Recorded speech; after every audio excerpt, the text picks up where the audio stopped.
안녕하세요. 8월 24일 월요일 아침입니다. 오늘 함께 같이 살펴볼 말씀은 이사야서 33장 1절에서부터 마지막 24절까지 말씀입니다. 제가 읽도록 하겠습니다.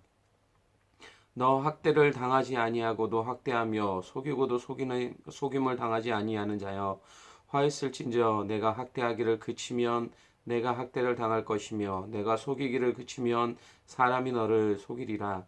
여호와여, 우리에게 은혜를 베푸소서. 우리가 주를 앙망하오니 주는 아침마다 우리의 팔이 되시며 환난 때 우리의 구원이 되소서. 요란한 소리로 말미암아 민족들이 도망하며 주께서 일어나심으로 말미암아 나라들이 흩어졌나이다. 황충의 때같이 사람이 너희의 노량물을 모을 것이며 메뚜기가 뛰어오름 같이 그들이 그 위로 뛰어오르리라. 여호와께서는 지극히 존귀하시니 그는 높은 곳에 거하시며 정의와 공의를 시온에 충만하게 하심이라. 내 시대에 평안함이 있으며 구원과 지혜와 지식이 풍성할 것이니 여호와를 경외함이 내 보배니라. 보라, 그들의 용사가 밖에서 부르짖으며 평화의 사신들이 슬피 곡하며 대로가 황폐하여 행인이 끊어지며 대적이 조약을 피하고 성읍들을 멸시하며 사람을 생각하지 아니하며 땅이 슬퍼하고 쇠잔하며 레바논은 부끄러워하고 마르며 사로는 사막과 같고 바산과 갈멜은 나뭇잎을 떨어뜨리는도다. 여호와께서 이르시되 내가 이제 일어나며 내가 이제 나를 높이며 내가 이제 지극히 높아지리니 너희가 결을 잉태하고 짚을 해산할 것이며 너희의 호흡은 불이 되어 너희를 삼킬 것이며 민족들은 불에 굽는 횃돌 같겠고 잘라서 불에 사르는 가시나무 같으리로다. 너희 먼 데에 있는 자들아, 내가 행한 것을 들으라. 너희 가까이에 있는 자들아, 나의 권능을 알라. 시온의 죄인들이 두려워하며 경건하지 아니한 자들이 떨며 이르기를 우리 중에 누가 삼키는 불과 함께 거하겠으며 우리 중에 누가 영영이 타는 것과 함께 거하리요 하도다. 오직 공의롭게 행하는 자, 정직히 말하는 자, 토색한 재물을 가중히 여기는 자, 손을 흔들어 뇌물을 받지 아니하는 자, 귀를 막아 피 흘리려는 꾀를 듣지 아니하는 자, 눈을 감아 악을 보지 아니하는 자, 그는 높은 곳에 거하리니 견고한 바위가 그의 요새가 되며 그의 양식은 공급되고 그의 물은 끊어지지 아니하리라. 내 눈은 왕을 그의 아름다운 가운데에서 보며 광활한 땅을 눈으로 보겠고 내 마음은 두려워하던 것을 생각해내리라. 계산하던 자가 어디 있느냐? 공세를 계량하던 자가 어디 있느냐? 망대를 계수하던 자가 어디 있느냐? 내가 강포한 백성을 보지 아니하리라. 그 백성은 방언이 어려워 내가 알아듣지 못하며 말이 이상하여 내가 깨닫지 못하는 자니라. 우리 절기의 시온성을 보라. 내 눈이 안정된 처소인 예루살렘을 보리니 그것은 옮겨지지 아니할 장막이라. 그 말뚝이 영영히 뽑히지 아니할 것이요 그 줄이 하나도 끊어지지 아니할 것이며 여호와는 거기에 위험 중에 우리와 함께 계시리니 그곳에는 여러 강과 큰 호수가 있으나 노젓는 배나 큰 배가 통행하지 못하리라. 대저 여호와는 우리 재판장이시요 여호와는 우리에게 율법을 세우시는 이요 여호와는 우리의 왕이시니 그가 우리를 구원하실 것이라. 내 돛대 줄이 풀렸으니 돛대 밑을 튼튼히 하지 못하였고 돛을 달지 못하였느니라. 때가 되면 많은 재물을 탈취하여 나누리니 저는 자도 그 재물을 취할 것이며 그 거주민은 내가 병들었노라 하지 아니할 것이라. 거기에 사는 백성이 사죄함을 받으리라. 아멘. 우리의 삶에 진정한 평안과 안식을 줄 수 있는 곳이 있다면 그것은 과연 어디일까요? 시대마다 사람들은 이러한 평안과 안식을 찾기 위해 애를 써왔습니다. 이 시대의 사람도 마찬가지입니다. 사람들 모두 이것을 찾기 위해 매우 분주합니다. 때로는 시간을 사용합니다. 물질을 사용합니다. 자신의 모든 젊음을 사용하기도 합니다. 그러나 세상 그 어디에서도 찾을 수 없고 결국 찾지 못해 좌절하는 것이 이 땅에 있는 사람들의 모습입니다. 그런데 오늘 본문에서 진정한 평안과 안식을 찾을 수 있는 곳이 있다고 말합니다. 그곳에서 얻는 평안과 안식은 지금까지 세상 그 어디에서도 누려보지 못했던 세상과는 비교할 수 없는 것이라고 말씀하고 있습니다. 그것은 바로 하나님 안에서입니다. 그 안에 있는 자만이 진정한 평안과 안식을 누릴 수 있다라고 말씀하십니다. 어떻게 그곳에는 세상에서 찾을 수 없는 평안과 안식이 있는 것입니까? 하나님은 오늘 말씀을 시작하면서 아수르가 당하게 될 일들을 말씀하고 있습니다. 1절에 너 학대를 당하지 아니하고도 학대하며 속이고도 속임을 당하지 아니하는 자여 화 있을진저 내가 학대하기를 그치며 내가 학대를 당할 것이며 내가 속이기를 그치면 사람이 너를 속이리라. 당시 강대국이었던 아수르는 주변의 여러 나라들을 학대하고 속이며 정복해 왔습니다. 자신들이 가진 탐욕을 채우기 위해 이러한 일을 행했던 것이었습니다. 그들은 히스기야 왕 시대에 예루살렘을 공격하여 많은 재물을 요구했습니다. 히스기야는 성전과 왕궁의 모든 기둥을 둘러싸고 있던 금을 벗겨내서 그들이 요구하는 조공을 바치기까지 했습니다. 그런데도 그들의 탐욕은 멈추지 않았습니다. 또다시 유다를 공격하여 모든 성을 빼앗고 예루살렘 성을 포위했습니다. 또한 잠시 후면 예루살렘 성도 멸망하게 될 것이라고 그들을 위협하며 괴롭히고 있었습니다. 그 결과 7절에 그들의 용사가 밖에서 부르짖으며 평화의 사신들이 슬피 곡하는 일이 벌어졌습니다. 유다의 용사들과 사신들이 나라의 평안과 안식을 찾으려고 애를 써보았지만 당시 상황 가운데 아무것도 찾을 수 없어서 마음의 탄식으로 비명 지르며 눈물을 흘릴 수밖에 없었던 모습이었습니다. 게다가 유다 백성의 형편은 어땠습니까? 8절과 9절에 대로가 황폐하여 행인이 끊어지며 대적이 죄악을 파하고 성읍들을 멸시하며 사람을 생각하지 아니하고 땅이 슬퍼하고 쇠잔하며 레바논은 부끄러워하고 마르며 사로는 사막과 같고 바산과 갈매는 나뭇잎 떨어뜨리는다라고 말씀합니다.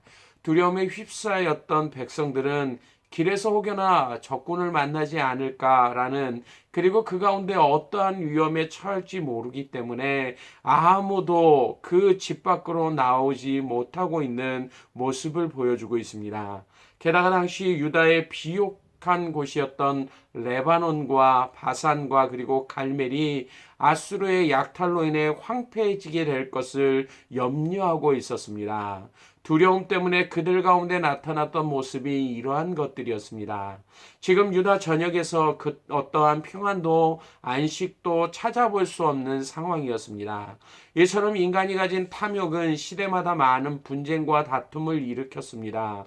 그리고 그 안에 있던 사람들은 그토록 찾기를 원했던 평안과 안식 대신에 불안과 두려움 가운데 있어야만 했습니다. 그렇다면 우리가 사는 시대는 어떻습니까? 물론 사람들의 인식 속에 전쟁은 많은 생명과 재산을 빼앗아 간다라는 위험성을 알기에 신중하게 행동하려고 합니다. 그러나 우리가 사는 사회에서도 여전히 인간의 탐욕은 여러 가지 형태로 나타나고 있습니다. 가장 대표적인 것이 인간의 탐욕으로 생겨나는 빈부의 격차로 나타나는 차별은 여러 가지 형태들로 우리의 사회를 병들게 만들고 있습니다. 게다가 인간의 욕심으로 만들어진 것들이 삶의 기준이 되어버려서 사람들 모두가 이러한 목표를 지향하고 도달하기를 원하고 있습니다. 결국 과거와 동일하게 자신의 삶으로 이룰 수 없는 한계들 앞에서 좌절하고 고통받기에 이 땅의 삶 속에서도 진정한 평안과 안식을 누릴 수 없는 것, 이것이 우리 사회가 보여주는 전반적인 모습이 되어져 버렸습니다. 이것이 우리가 살고 있는 세상이 보여주는 현실입니다. 그 안에서는 평안도 안식도 찾을 수 없습니다. 지금까지 하나님은 유다를 심판하시겠다라고 하셨습니다. 이 심판은 유다가 하나님을 버리고 떠남에서 비롯된 것이었습니다. 앗수르를 통해 고통받는 것도 그 가운데 하나였습니다. 그러나 하나님은 그런 유다의 문제를 친히 해결해 주십니다. 그러면서 삶의 진정한 평안과 안식이 하나님께로부터 온다라는 것을 그들에게 알리고 계셨습니다. 그들을 위해 하나님이 하시는 일들을 보십시오. 10절에 여호와께서 이르시되 내가 이제 일어나며 내가 이제 나를 높이며 내가 이제 지극히 높아지리니. 본절에서 이제라고 하는 표현이 세 번이나 계속적으로 반복되어 사용되어지고 있습니다. 이것은 고통과 절망 가운데 그들을 회복시키는 주체가 누구인지를 나타내고 있는 것입니다. 하나님이 일어나실 때 회복되어집니다. 그리고 하나님을 의지하게 될 때 비로소 그들의 삶에 참된 평안과 안식을 얻게 되는 것입니다. 이 사실을 통해 알 수 있는 것은 세상이 주는 평안은 참되거나 영원하지 않은 모두 다 거짓되고 헛된 것임을 드러내고 있는 것입니다. 그런데 하나님은 이 사실을 그들의 조상이 가나안 땅에 들어갈 때부터 이미 그들 가운데 말씀하셨습니다. 신명기 12장 10절에 너희가 요단을 건너 너희 하나님 여호와께서 너에게 기업으로 주는 땅에 거주하게 될 때 또는 여호와께서 너에게 너희 주위의 모든 대적을 이기게 하시고 너희에게 안식을 주사 너희를 평안히 거주하게 하실 때라고 말씀합니다. 하나님이 그들의 모든 대적을 이기게 하시고 그들을 지키실 때가 바로 안식을 주시는 때이고 그 가운데 평안을 누릴 수 있다라고 말씀하셨습니다. 시편 25편 12절과 13절에 여호와를 경외하는 자 누구냐? 그가 택할 길을 그에게 가르치시로다. 그의 영혼은 평안히 살고 그의 자손은 땅을 상속하리로다 라고 말씀하고 있는 것처럼 여호와를 경외하고 그 안에 있는 자만이 그 영혼이 평안을 누리며 삶을 살아갈 수 있다라고 말씀하고 있는 것입니다.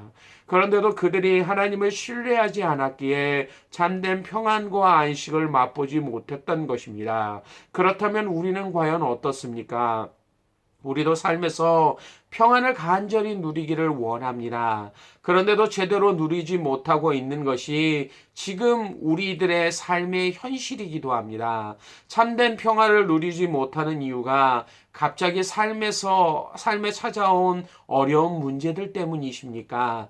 내 힘으로 할 수 없는 나의 삶의 현실 때문입니까? 아니면 지금 삶의 평안과 안식을 맛보지 못하는 이유가 하나님에 대한 신뢰가 여전히 내 안에 없기 때문이 아니십니까? 하나님은 삶에서 이러한 평안을 누리는 자들이 누구인지를 말씀하십니다. 15절에 오직 공의롭게 행하는 자, 정직히 말하는 자, 토색한 재물을 가증히 여기는 자, 손을 흔들어 뇌물을 받지 아니하는 자, 귀를 막아 피 흘리려는 꾀를 듣지 아니하는 자, 눈을 감아 악을 보지 아니하는 자라고 말씀합니다. 그런데 하나님은 단순히 이렇게 행하는 자들이 평안을 누릴 수 있다라고 말씀하고 있는 것이 아닙니다. 우리 시대에도 자신이 가진 신념을 통해 이와 같은 삶을 살아가는 자들을 찾아볼 수 있기 때문입니다. 그렇다면 하나님이 말씀하시는 자들은 어떠한 사람들입니까? 16절에 견고한 바위가 그의 요새가 되며 그의 양식은 공급되고 그의 물은 끊어지지 아니하리라 라고 말씀합니다. 견고한 바위는 단순히 흔들리지 않는 단단한 물체를 의미하고 있는 것이 아닙니다. 견고한 바위란 바로 하나님을 나타내고 있는 것입니다. 그분을 중심으로 삶을 살아가는 자들만이 그들의 인생 가운데서 참된 평안과 위로를 그리고 안식을 누릴 수 있다라고 말씀하고 있습니다. 이사야서 26장 3절에 주께서 심지가 견고한 자를 평강하도록 지키시리니 이는 그가 주를 신뢰함이로다 라고 말씀하고 있는 것처럼 세상 사람 사람들처럼 이 땅의 것을 누리고 있지 못하기 때문에 내 삶에 평안이 없는 것이 아니라 오직 하나님을 바라보는 그 삶이 우리 가운데 없기 때문에 참된 평안과 안식을 누리지 못한다라고 말씀하고 있는 것입니다. 이것은 반대로 하나님을 온전히 신뢰하고 바라보는 자만이 이 땅에서 안정감을 가지고 참된 평안을 누릴 수 있다라고 오늘 저와 여러분들에게 말씀하고 있는 것입니다. 하나님은 높고 영화로우신 분이십니다.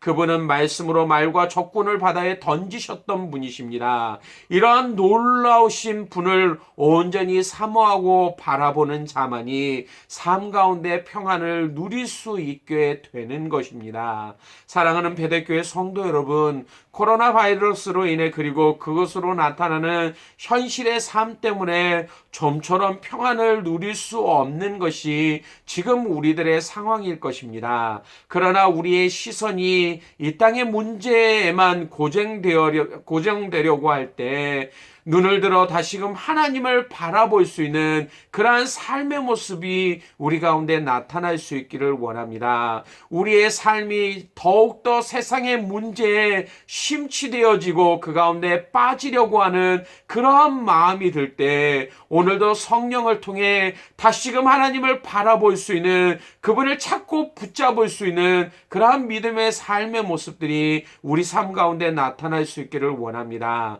다윗은 고백합니다. 내 평생에 여호와의 집에 살면서 여호와의 아름다움을 바라보며 그의 성전에서 사모하는 그것이다 라고 말입니다. 삶을 통해 하나님을 경험했던 다윗은 그의 평생에 그분의 아름다움을 바라보기를 원했습니다. 그리고 그분과 영원토록 함께 있기를 원했습니다. 그 이유는 그분을 통해 참된 평안과 안식을 누렸기 때문입니다. 오늘도 다윗처럼 삶 속에서 하나님을 갈망하시고 그분의 능력을 의지함으로 말미암아 오늘도 하나님이 주시는 참된 평안과 안식을 경험할 수 있는 우리 모두가 되시기를 주님의 이름을 간절히 축원합니다. 기도하겠습니다.